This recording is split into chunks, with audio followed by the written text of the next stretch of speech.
Hey guys, Thomas with Trail Chaser M2B here. And today we're going to talk about helmets, specifically enduro styled helmets, or even more accurately, convertible helmets, ones that you can pull the chin bars off of. And with me, I actually have two of the most popular of this style of helmets, the Giro Switchblade and the Bell Super 3R. Both of these helmets are MIPS equipped, and they're both over around $200, I think. I want to take a look at both helmets individually, talk a bit about some of their features and how they feel out on the trail, and then we'll do a bit of the comparison between the two, and I'll finish off telling you which helmet I think may be best for what type of rider and what needs they'll suit. Starting off with the Giro Switchblade. This helmet at first glance looks near identical to Giro's downhill helmet, the Disciple. Other than just the removable chin bar, there are some key differences. The Switchblade has many more ventilation holes, as well as a wheel in the back to adjust the fit of the helmet, like a lot of other trail helmets do. The Switchblade has the same strap system as many downhill helmets and motocross styled helmets, with a thicker strap that snaps into place rather than the buckle that many trail helmets have. The chin bar removal is pretty easy and straightforward. You just press these two buttons and pull up and then out of the chin bar.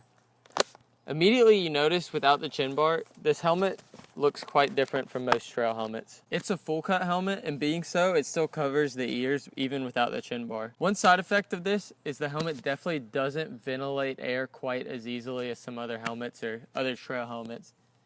It definitely retains a lot of the heat, and I've sweated through it a bit more on hot days than with other helmets. The padding is also pretty thick on the inside. You have these padding inserts, as well as the shell of the helmet has pretty thick padding too. What you get with all of this, however, is a helmet that is downhill crash test rated, both without and with the chin bar, which is pretty impressive. It looks great with the chin bar, but I actually also really like the full cut look without the chin bar.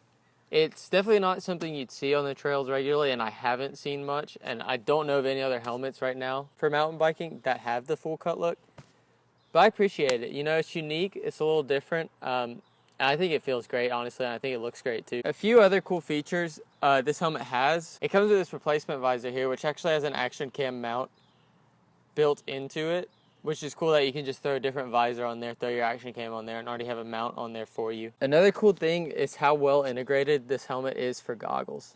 The middle of the back ventilation holes are actually coated with rubber that hold the goggle strap in place so it doesn't slide around. It just sticks right on there really well.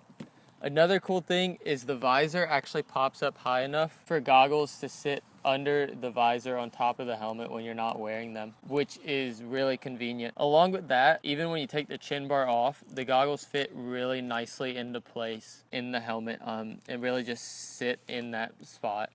Moving on to the Bell Super 3R. The most noticeable difference with the chin bar between the Super 3R and the Giro Switchblade is the ventilation. There are a lot more ventilation holes on this helmet included in the chin bar, which definitely makes for a more well-ventilated helmet. This thing does not retain heat almost at all. It ventilates really well, and it keeps really cool, and it feels super good even on hot days. The chin bar has a little bit of padding, but other than that, in the actual helmet, there's not much padding. It's kind of like a normal trail helmet. There's not a whole lot of padding in here. It's not very thick. And as such, it ventilates well. It's a nice and light, well-ventilated helmet. The strap system on the bottom is a buckle system, as is the same with many other trail helmets. Removing the chin bar and the bell isn't too difficult either. You have 3 latches that all pop off like so. The 3 latches pop off and they remove a fairly large piece that surrounds the entire helmet. This is where the Super starts to look a lot different from the Switchblade. Whereas the Switchblade looks a lot different, and it's kind of this full cut looking trials motorcycle helmet almost. The Super looks through and through like a trail mountain bike helmet. It just looks like a high quality, high end trail helmet. It feels much the same too. It ventilates well and protects the head as needed. However, it is not downhill crash test rated with or without the chin bar. As far as goggles go, with the chin bar, it does a really good job of retaining the goggles and holding on to them. However, I would say without the chin bar, it's not quite as easy. So getting down to comparing the two, one thing is really apparent. Though they both are convertible helmets with removable chin bars, they went at it from different sides of the spectrum. The Super 3R could be seen as a great trail helmet for everyday riding. It's well ventilated, it protects the head well, it's light, it feels good out on the trails, with the option to add a chin bar for extra protection and that extra confidence. However, it would not be recommended, by me at least, on legitimate downhill runs. The Switchblade is near the opposite. It's a near downhill helmet with the option to run it without a chin bar. It's warmer, not quite as well ventilated, but it is downhill crash test approved with and without the chin bar. And it would be more well suited for the downhill runs in really gnarly terrain than I would say the Super 3R is. So is one helmet inherently better than the other?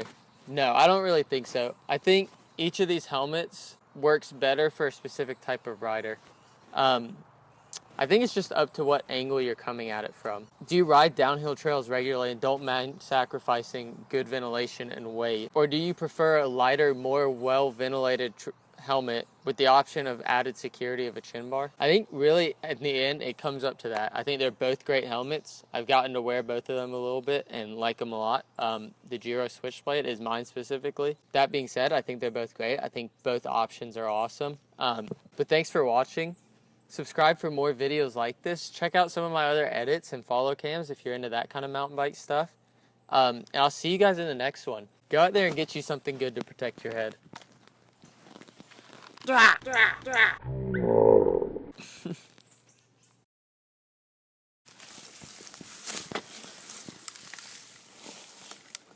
Croak, croak, croak, croak, croak.